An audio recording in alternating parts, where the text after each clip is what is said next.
તો જૂનાગઢના કેશોદ નગર સેવા સદન અને ગુજરાત સરકાર દ્વારા એક સ્વચ્છતા સંદેશ આપતો લોક ડાયરો કેશોદના સ્વામી વિવેકાનંદ ટાઉન હોલ ખાતે યોજાયો હતો। ડાયરાના કલાકારો દ્વારા તમામ પ્રકારના ગીતોમાં ફક્ત એક જ સંદેશ આપવામાં આવ્યો કે તમારી નજીક તેમજ કચરો ના કરો અને જોતા હોય તો કચરા ન કરવા દો। આ કાર્યક્રમમાં કેશોદ નગર સેવા સદનના તમામ કર્મચારીઓ, સફાઈ કામદારો અને અન્ય મહાનુભાવો ઉપસ્થિત રહ્યા હતા અને કાર્યક્રમને ચાર ચાંદ લગાવ્યા હતા। સમગ્ર ગુજરાતની અંદર અને ભારત દેશની અંદર જે સ્વચ્છતા અંગેનું અભિયાન ચાલી રહ્યું છે તે અંતર્ગત આજે કેશોદ શહેરની અંદર લોક ડાયરાના માધ્યમથી લોકોમાં સ્વચ્છતા અંગે જાગૃતિ આવે તે માટેનું એક સરસ સંગીત સંધ્યા જેવું આયોજન કરવામાં આવ્યું છે।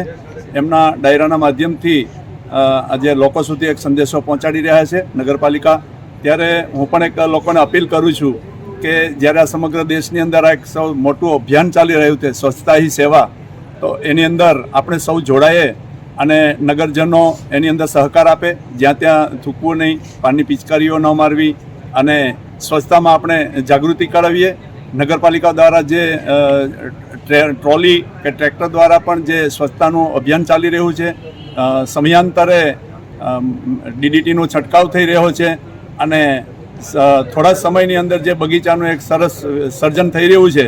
એમાં પણ આપણે સૌ સ્વચ્છતા જાળવીએ અને આ અભિયાનની અંદર આપણે સૌ જોડાઈએ એવી મારી કેશોદ નગરપાલિકા ખાતે સંગીતના માધ્યમથી જે સ્વચ્છતાનો સંદેશ છે એને લોકો સુધી પહોંચાડવા માટે અને જનજાગૃતિના ભાગરૂપે કેશોદ શહેરી વિસ્તારમાં આજે એક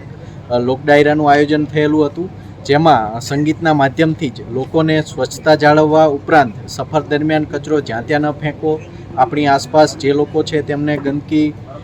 ન કરે તે બાબતે જાગૃતતા કેળવવી અને આપણી આસપાસ જે વિસ્તારો છે, જાહેર સ્થળો છે તેને સ્વચ્છ રાખવા, આ બાબતનું એક સંગીતના માધ્યમથી એક સરસ મજાનો સંદેશ કેશોદના શહેરીજનોને આપવામાં આવેલો છે। અને કેશોદના શહેરીજનોને આ સાથે હું પણ અપીલ કરું છું કે કેશોદ નગરપાલિકાના જે સ્વચ્છતાનું અભિયાન છે તેમાં કેશોદ નગરપાલિકાને સહયોગ આપે અને આપણા શહેરને સ્વચ્છ અને સુંદર